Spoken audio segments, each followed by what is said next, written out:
Pemirsa, aksi kekerasan kakak kelas terhadap adik kelas di lingkungan sekolah kembali terjadi. Pihak sekolah SMA Negeri 3 Setiabudi Jakarta akan menindak tegas pelaku bila terbukti. Bullying atau kekerasan diduga dilakukan siswa kelas 12 SMA Negeri 3 Setiabudi Jakarta terhadap adik kelasnya. Aksi tak terpuji ini diunggah di akun media sosial milik Momo Yifana.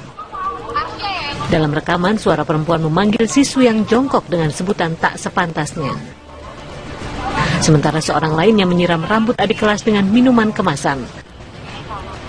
Korban juga dipaksa merokok. Bahkan saat satu di antara korban menangis tak membuat berhenti aksi kakak kelas ini. Seorang siswi SMA Negeri 3 menanggapi negatif beredarnya video kekerasan di media sosial. Tujuannya apa nggak jelas. Selama ini sekolah di sini apakah sering mendengar adanya bullying di SMA 3 ini? Sering sih, kan emang dari dulu ya orang-orang juga udah tahu, tapi kalau sekarang baru tahu masih ada kayak gitu.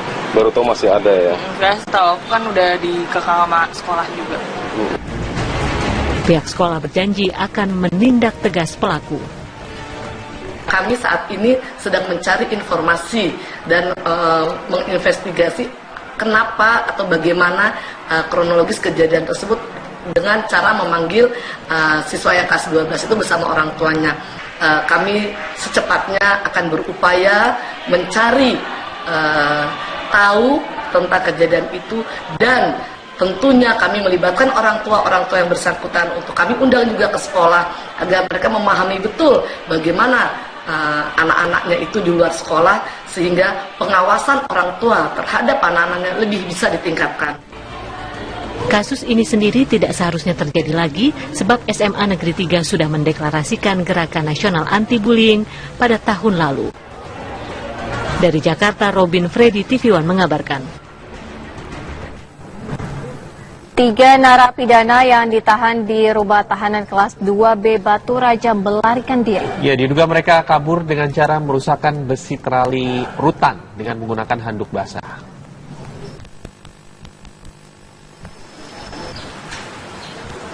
Tiga narapidana yang menjalani tahanan di rumah tahanan atau rutan kelas 2B Batu Raja, Kabupaten Ogan Komering Ulu, Sumatera Selatan kabur. Napi yang kabur masing-masing atas nama Johan, Edo, dan Risman. Ketiganya menjalani masa hukuman atas kasus pencurian dan kekerasan serta kepemilikan senjata api. Diduga para napi ini kabur melalui ventilasi udara yang trali besinya dibengkokkan dengan handuk basah. Polsek, Polres, dan begitu langsung tadi anggota perintahkan pengejaran sementara keluar Demo dan luar simpang yang jalan ke arah Palembang tadi kan sudah dikerang galau. Sementara di Bali anggota kuasa perintah dulu dan lanjut itu dan nelponi. Setelah sudah lapor ke pimpin, sudah lapor ke Palembang, sudah lapor. Peristiwa kaburnya tahanan bukan yang pertama kalinya terjadi di rutan Batu Raja. Sebelumnya sudah 3 kali terjadi napi melarikan diri dari rutan dan tidak berhasil ditangkap lagi. Kejadian ini sudah dilaporkan pihak rutan ke Polres Oku. Polisi sendiri telah memintai keterangan petugas rutan. Dari Ogan Komering Ulu, Sumatera Selatan, Junjati Patra, Herman Sawiran, TV One mengabarkan. Kembali di kabar siang, pemirsa, pelayat masih berdatangan di rumah duka dosen yang menjadi korban pembunuhan mahasiswanya di Deli Serdang, Sumatera Utara.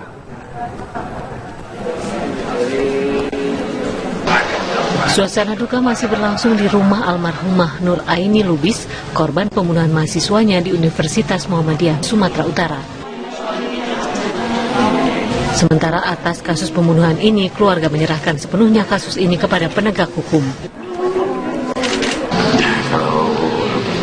Sebagai sebenarnya bagi dosen atau pendidik itu tidak ada rasa dendam kepada mahasiswa, itu tidak ada, itu bohong, itu buat kebaikan. Nah kalau kasus ini kami serahkan pada kepolisian aja. Keluarga akan memakamkan korban di tempat pemakaman umum Pancur Batu hari ini. Dari Deli Serdang, Sumatera Utara, Zulfahmi, TV One mengabarkan. Hari ini dosen korban pembunuhan mahasiswanya Nuraini Lubis dimakamkan. Pelayat sudah memenuhi rumah duka di Jalan Lama, Deli Serdang, Sumatera Utara. Kita akan bergabung dengan Wanasari, reporter TV One yang saat ini berada di sana. Silakan dengan laporan Anda. Baik, Juan, Syira, dan pemirsa, kami masih mengabarkan langsung dari rumah duka almarhumah Nuraini di Jalan Lama nomor 59, Kecamatan Pancur Batu, Kabupaten Deli Serdang, Sumatera Utara. Bahwa sampai saat ini rumah duka masih didatangi ribuan pelayat, baik itu Sivitas Akademika Universitas Muhammadiyah Sumatera Utara maupun warga yang ada di sekitar sini. Rencananya almarhumah akan dimakamkan di Taman Pemakaman Umum Pancur Batu yang saat ini berbagai prosesi ataupun persiapan telah dilakukan oleh pihak keluarga, dan beberapa saat lagi ini jenazah akan diberangkatkan ke masjid terdekat untuk dilaksanakan sholat jenazah. Dan sedikit biografi mengenai almarhumah Nuraini Lubis ini. Beliau mengabdi atau mengajar sebagai dosen di Universitas Muhammadiyah selama kurang lebih 20 tahun dan sempat menjadi dekan FKIP selama 2 periode dari 2005 sampai 2013. Dosen ataupun almarhumah Nuraini ini akrab disapa Bunda oleh mahasiswa di Universitas Muhammadiyah Sumatera Utara karena ia merupakan sosok yang ramah, baik, namun tegas dan disiplin untuk hal mendidik mahasiswanya. Terkait dengan sosok dari bagaimana sikap dari pihak Universitas Muhammadiyah Sumatera Utara terkait dengan kasus ini, saya telah bersama dengan Rektor UMSU yaitu Dr. Agus Sani MAP. Selamat siang Bapak. Selamat siang. Pak Agus Sani, bagaimana kemudian sikap pihak Universitas Muhammadiyah terkait menyikapi kasus yang terjadi kemarin, Pak? Pertama tentu atas nama pimpinan universitas saya mengucapkan belasungkawa yang sedalam-dalamnya terhadap apa yang menimpa dosen kami, itu Bapak Ibu Nuraini Lubis, yang dilakukan secara kekerasan oleh mahasiswa. Nah, terkait dengan itu tentu universitas dalam hal ini telah melakukan langkah-langkah. Pertama, apa yang dilakukan oleh para mahasiswa terhadap Ibu Nuraini ini, kita akan melakukan tindakan tegas. Artinya kita telah melakukan pemecatan secara tidak hormat pada mahasiswa yang telah melakukan kekerasan kepada Ibu Nuraini Lubis. Adakah kemudian aturan yang akan dievaluasi oleh pihak universitas, Pak? Sejauh ini bagaimana pembicaraannya, Pak? Jelas dengan peristiwa ini tentu akan menjadi bahan bagi kami. Pertama, pada hari ini kami Wakil Rektor 1, 2, 3 serta Humas berada di sini. Ini akan kami evaluasi terutama dalam hal memberikan pelayanan kepada para mahasiswa terkait juga dengan hal-hal yang terkait dengan sistem yang ada di universitas maupun di Fakultas Ilmu Pendidikan Universitas Muhammadiyah Sumatera. Terkait dengan tersangka Roy ini merupakan perantau dari Padang Sidempuan ya Pak ya, kalau kami tidak salah. Ini boleh diceritakan Pak, rekam jejak dia sebagai mahasiswa di UMSU ini bagaimana Pak? Kalau kita bercerita tentang jejak rekam daripada mahasiswa kita ini, tentu kita akan membuka data di fakultas. Karena bagaimanapun saya sebagai pimpinan universitas, tentu dalam rangka manajemen pendidikan tinggi yang saya lakukan. Untuk itu kita sekarang ini tim sudah di bawah koordinasi Pak WR1, WR2, WR3 dan juga telah melakukan upaya penginputan data-data terhadap perkembangan para mahasiswa kita melalui home base yang ada baik itu di BDI maupun di Fakultas Ilmu Pendidikan Universitas Muhammadiyah Sumatera Utara. Apakah sejauh ini informasi yang didapatkan, apakah pihak universitas sudah menggali informasi dari rekan-rekan terdekat tersangka, Pak? Ya, kita tahu bahwasanya peristiwa ini kan baru terjadi semalam. Maka itu pada hari ini kita di universitas berkabung, yaitu libur, seluruh aktivitas kita tiadakan selama 2 hari. Maka untuk itu tentu kita akan melakukan langkah-langkah mungkin setelah proses pendidikan. Tapi kalau seandainya diminta oleh pihak-pihak terkait dalam rangka untuk mengumpulkan data itu, tentu akan kita lakukan.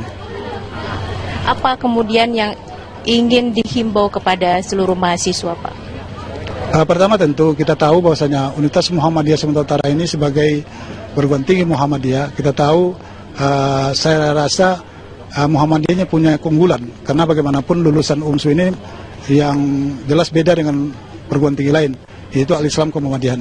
Maka untuk itu kita berharap ke depan ini, karena dengan jumlah mahasiswa begitu besar, tentu kita menghimbau kepada mahasiswa kita melakukan pembinaan-pembinaan yang nantinya kita lakukan secara bertahap, mulai dari tingkat universitas maupun tingkat fakultas, dengan melibatkan para tenaga-tenaga baik itu di fakultas maupun yang ada di tingkat universitas.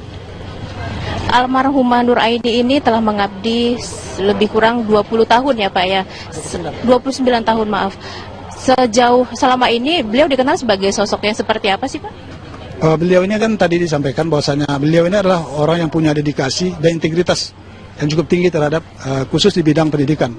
Terbukti beliau ini diangkat oleh pemerintah melalui Kopertis Wilayah 1 sebagai dosen Kopertis. Maka kalau sosok beliau adalah sosok yang sering dipanggil oleh mahasiswa sebagai bunda. Terima kasih Bapak Agus Hadi atas waktunya.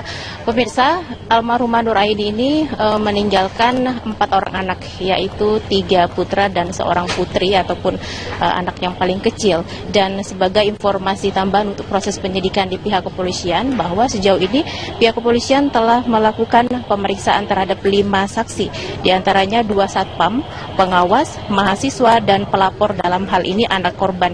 Sementara untuk barang bukti yang berhasil diamankan sejauh ini yaitu pisau, martil, jaket tersangka, topi, kemudian pakaian korban.